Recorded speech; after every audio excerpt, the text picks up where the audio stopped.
যুদ্ধ উদযাপনের বেদনা। যদি অনেকের কাছে যা বিজয় বলে মনে হয় তা আসলে পর্দা টানা শোক হয়।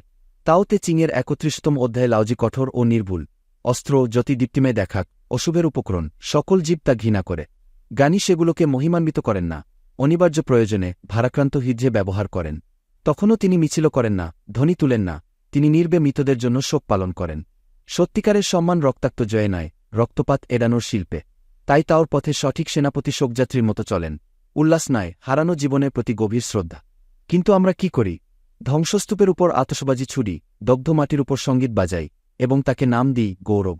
এই উল্লাসী যন্ত্রণা জন্মায় কারণ এটি সেই সম্মিলিত ভ্রান্তি যেখানে ধ্বংসকে শক্তি ভাবা হয় আর করুণা দুর্বলতা। আমরা নিরাপত্তা চাই, কিন্তু সহিংস বিজয় কেবল ভয় জন্মায়, ভয়ে গড়া সাম্রাজ্য টেকে না। লাউজি আমাদের অস্বস্তিকর সত্যের সামনে দাঁড় করান। যারা হত্যায় আনন্দ পায় তারা কখনো শান্তি পায় না, বাহিরে নাই ভিতরে। তাহলে নিজের কাছে প্রশ্ন রাখুন, আপনি কি বিজয় বলে ডাকেন সেই সাফল্যকে যা আপনার মানবতা কেড়ে নেয়? আজই শব্দের পতাকা নামিয়ে নিন। বিজয়ের চিৎকার বদলে দিন সম্মানের নির্বতায়। শোকে মাথা নত করুন, যাতে ভবিষ্যৎ প্রজন্ম শোক নয়, শান্তি উত্তরাধিকার পায়।